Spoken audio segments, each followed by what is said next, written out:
Welcome to Search for Signs. My name is Gary Willing. If this information interests you, please press the like and subscribe button and press the bell for notifications. Well, good day to you.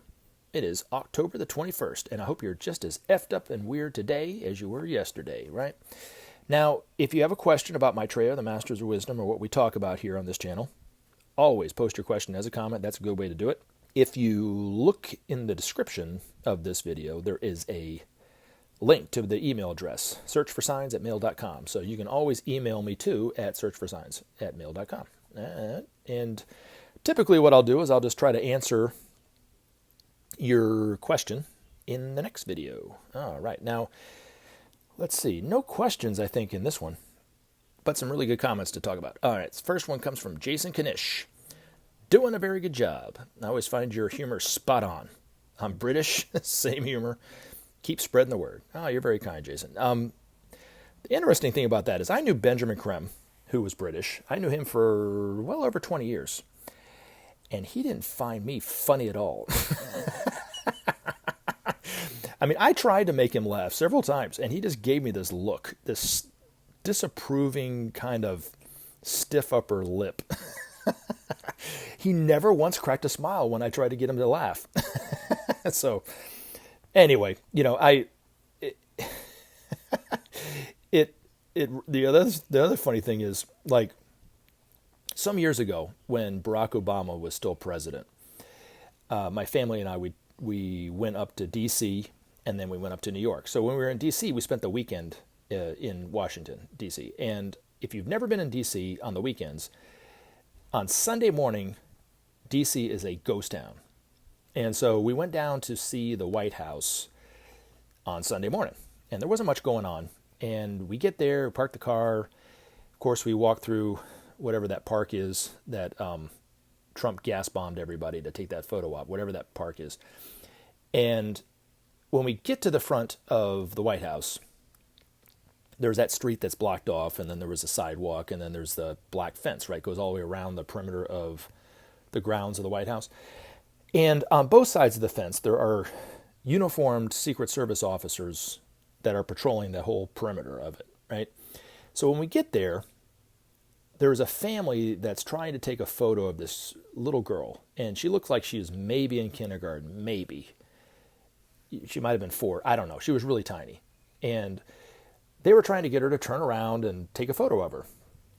Now, she was holding on to the black fence of the White House, literally white-knuckling it, screaming for all it's worth, "No! No!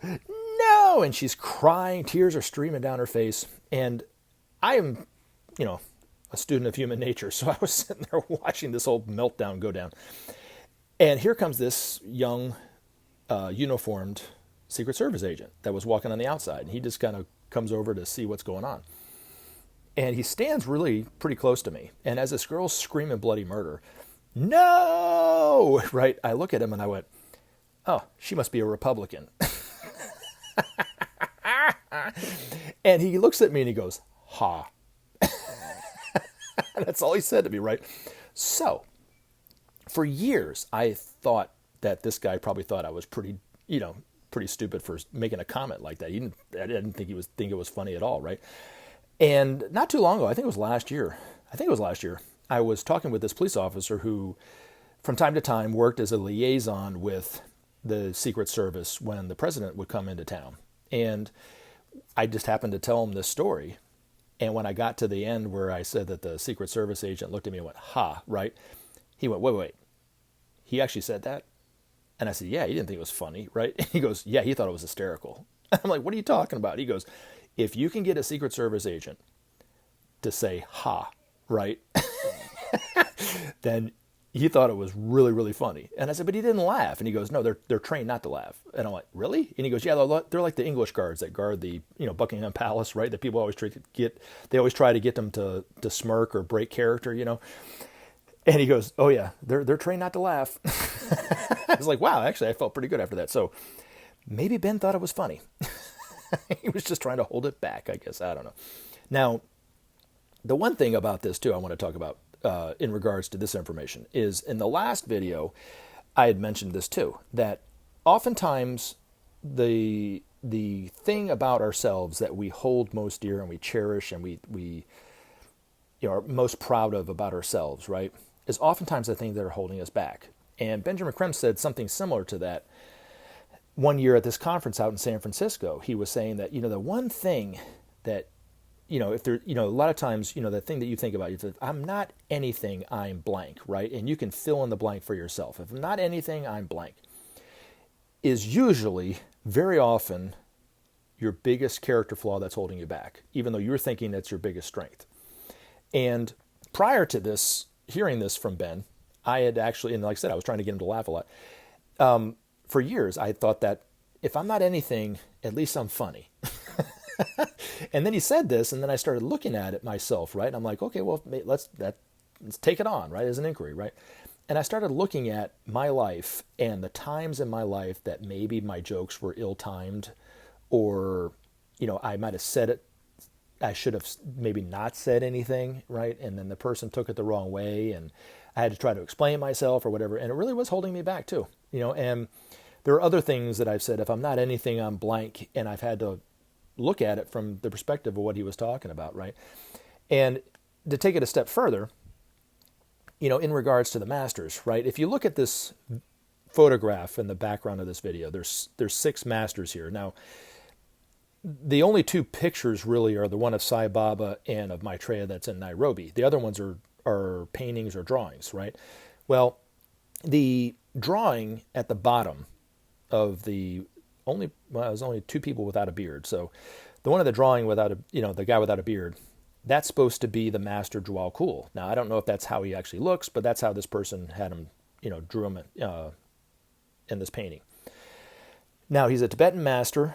He was a master that became a master, 160 years ago. So he's pretty young, relatively speaking, to the other masters. He wrote he's basically known for writing his teachings through the disciple Alice Bailey in the 1920s, 30s, and 40s. If you have ever read Alice Bailey, you know what I'm talking about. But if you haven't, it reads like a college textbook on science or medicine or something. It's very dry, very detailed, very scientific. But he's talking about the basically ageless wisdom teachings and the science, the truths and stuff of the ageless wisdom teachings in a very scientific way. And he even said, a little side note, he even said that he didn't give out that teaching for the people of that time. He was really writing it for people 150, 200 years from when he gave it to Alice Bailey. And then by that time, people will have a greater understanding of the ageless wisdom teachings, will be able to understand what he was trying to teach them a lot better, I guess. But anyway, I digress. But anyway, the thing of it is, he was a disciple of the master that's the image right next to him is the master Kuthumi. And the master Kuthumi was the Apostle John. And if you're familiar with the mathematicians of Greece, he was Pythagoras in Greece in an earlier incarnation. But when he became a master, one of his disciples was this master, the DK before he was a master, okay? And the master DK before he was a master was very, very, very devoted to his master, the master KH. And he thought it was his greatest strength. And, one of those, if I'm not anything, I'm a devotee of the master KH. And he was very proud of the fact that he was very devoted to him. And at some point, the master KH looked at him and said, I guess in the way that only master KH can say, but I'll paraphrase it, your devotion is not needed, wanted, and it's the single biggest thing that's holding you back. And that truth rocked him to his core, and he actually fell to the knees and cried out, Master, how could you say that? I'm devoted to you, right? I mean, it's a good thing, right? I guess. Anyway, so it shocked him so much that he actually wasted several lifetimes until he realized that you're not supposed to really be devoted to anybody else. Now, it's okay to help them out. It's okay to serve them in some way, but to truly be devoted to them in that way, it was holding him back. Now, it leads me to another step about another thing about these masters, that when we talk about the masters, and Benjamin Creme talks about the masters, people who are devoted to, let's say, their idea of Jesus, assume that Maitreya, when he is out known for who he is going to be trying to gather as many devotees as he possibly can to kind of steer him away from the church. What you're going to find from Maitreya is somebody who cares very little to nothing about devotees. He doesn't want devotees. He doesn't desire devotion. Any kind of devotion that he's looking for, he wants all of us to be devoted to helping save our planet, not to him. None of these masters desire devotees. And devotion is one of the first steps that a person will take into becoming a master eventually. But eventually they have to let go of, which is why the Master KH said what he said to the then disciple DK, I guess, that his devotion was holding him back. Because when they have a devotion to a person or a guru or a master or the Christ or whatever, it's their innate aspiration to be divine. They recognize the divinity in the other person and therefore become devoted to that person. But in the end, they have to let go of that devotion and realize that they're divine too. So, like I said, I've said this many, many times on this channel. Maitreya will never exalt himself above God, and he will never exalt himself above even the lowest, most uneducated, poorest members of humanity. He will see them as just as divine as him, but he won't want anybody to be devoted to him in any way, shape, or form. The Master Jesus is the same way. Even though he has billions of devotees around the world, he does not desire devotion from people. So, anyway, I hope that helps. But that was a long way of saying to Jason, at least you appreciate my humor and you're British. That makes one of you. Alrighty. Let's see. What's another comment we can talk about? The only reason why I want to address this comment, this comment is coming from David, who asked a question that I answered in the last video. And he says, I'll always come back. And they're very kind for saying that, David, and very kind for doing that. I'm always curious and always have been. Now, the reason why I'm addressing this comment is this part right here. It says, I guess I'm trying to reconcile your information with having been raised a Catholic. Okay, so first and foremost, let me be very, very clear. And you might not have been writing it to mean this, but I just want to kind of set the record straight. In no way, shape, or form am I viewing this information as my information. I am simply passing along information that has come my way, but I claim no ownership of this. Therefore, I don't mind appearing silly. I don't mind appearing, let's say stupid or crazy or whatever in order to present that information to everybody, right? But when people attack this information, they think I'm taking it personally. How can I take it personally if I'm not claiming ownership of this? So, like I said, I'm just presenting it to you for your consideration and your consideration only. Now, maybe, like I said, David, maybe that's not what you were saying or implying, but I'm just trying to set the record straight. Now, as for trying to reconcile the information with being raised a Catholic, maybe you don't have to. Maybe you can do both. If your beliefs in Catholicism brings you joy, helps you relate better with your fellow brothers and sisters and helps you to help them, then stay a Catholic. The Buddha says there's no religion higher than truth. And you can find God in any religious framework. You don't have to reconcile or even give up your beliefs for anything else. Belief is just belief. But within the Catholic Church, within the Bible, are the ageless wisdom truths.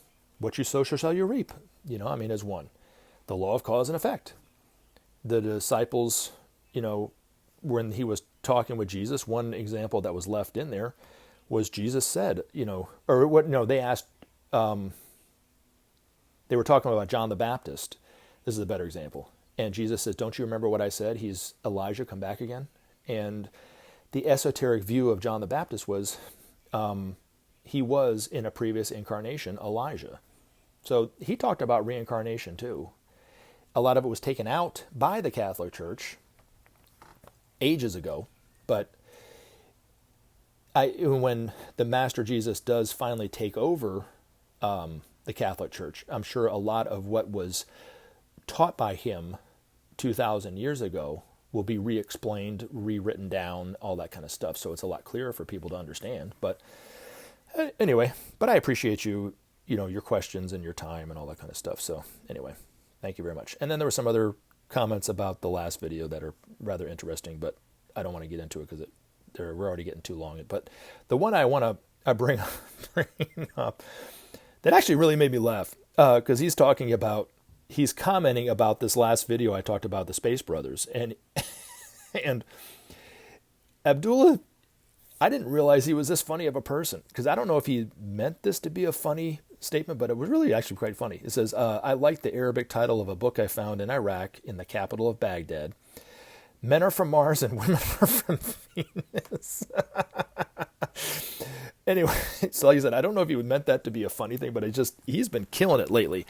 In the last video, what did he say that I just thought was so funny? It says, how strange it is there is only one sane organism on this planet versus countless irrational animals.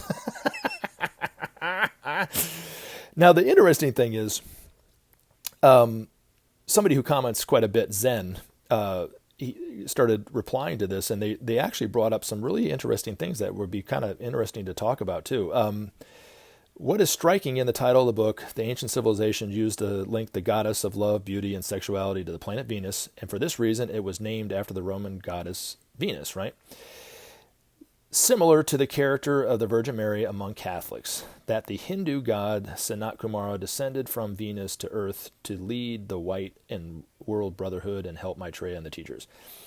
A couple things about that.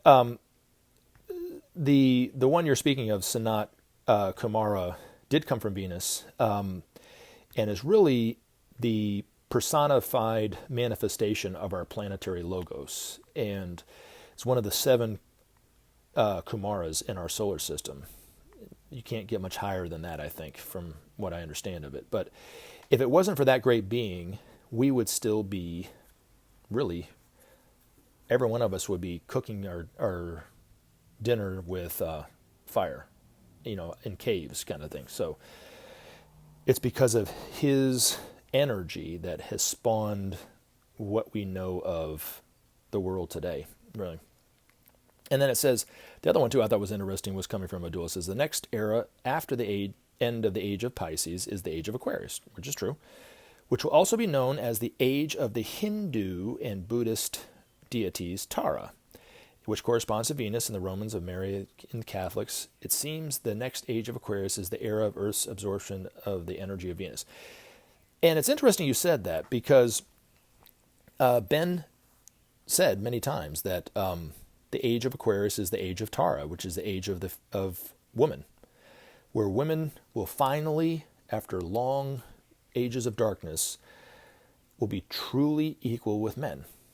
And in some ways, especially in terms of the way that they're working, quite more proficient than men probably, and then in terms of the Mary and in terms of Catholics, now Mary, the Virgin Mary, is now a master, along with her old son, but is in male form right now on the inner planes. It hasn't incarnated yet, but will be, after a couple hundred years, will be the first female master to incarnate as a female. Our first master to incarnate as a female is what I was trying to say. So when people always say, the masters always refer to humanity as men, and they're all men, well, there must be misogynistic and all that, because nothing could be further from the truth. The masters choose to be in male bodies because it's easier for them to ground their spiritual energy.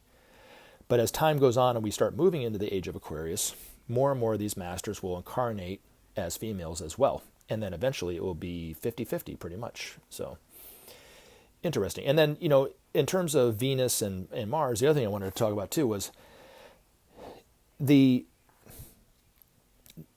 mythical view of Mars, right? The reason why he was the god of war was because the planet is orange, right? So it looks like blood, kind of, right?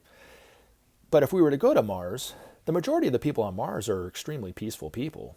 Now, Benjamin Creme said Mars is, it's not like Venus. Venus is nearly perfected, and the people and the occupants of Venus are perfect. They're masters like the Master Jesus or the Master Moria, live totally harmless within the law. Their consciousness is of a master and all that kind of thing. Now, on Mars, there's sections. There's 3 divisions. One section, they are very much like the people who live on Mars, godlike from our perspective. And then there's another section that they're kind of peaceful, people maybe maybe above average humanity, really. And then there's a whole other section of Martians that he said that you wouldn't want to bump into them on a dark alley one night, So they have the 3 different variations, but the Martians that actually come to this planet as a form of service are either in the first or second group, and they live totally harmless within the law. They know how to live with one another. They their technology is quite advanced and so forth. But the image of Mars being a planet of war, right, or a god of war, it really should be Earth. We're really the warring people of our solar system, so to speak. So I'm sure they're pretty nervous when they come over here because we're not quite as harmless as they are. All right. Now, I had read this article before, but I wanted to point out a few things about this. Okay, so this article that is coming from Benjamin Creme's master is called Men Awaken to Maitreya. Now, if you hopefully take the time to hear all this, maybe even go to the Share National website, find this article on there somewhere so you can read it for yourself. But of those people who have commented on these videos before about where is Maitreya, why haven't seen him, those kind of, I've heard about this for 20 some odd years or 30 years or 40 years, and yet I still haven't seen evidence of him on TV. It kind of addresses some of that. And so I wanted to really, hopefully you'll listen to the whole thing and we'll take it from there. So I might talk about it in the next video, I guess. I don't know. I'm thinking about it. All right. So this is entitled Men Awaken to Maitreya. From now, men will take more seriously the idea that help is at hand, that they are not alone, not without aid in their grief and helplessness.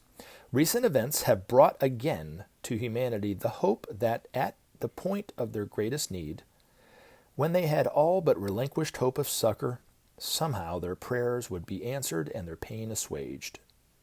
So potent has been the response to the essence of Maitreya's words, however quietly or obliquely uttered, that many already feel heartened and reassured that all will be well, that the future for men will be just and kind, even better than they dared to hope. Many are already beginning to doubt that this man is really, quote, one of us, unquote, but is someone sent from above to answer their call for help and to ease their burden. Many doubtless find his words unhelpful and obstructive to their desires, but many more by far sense the simple truth of his ideas and await eagerly their fruition. Thus, quietly and steadily, does Maitreya aid the plight of men. Some have already recognized him and pray to him. Others are glad to hear aloud the answers to their many problems and await the opportunity to play a part in their solution. Thus do the simple words of Maitreya echo through the world. Thus do they awaken in men the hope of renewal. Where enough men are so awakened and ready for change, Maitreya will increase the tempo and energy of his delivery and galvanize millions to call for action on their own behalf.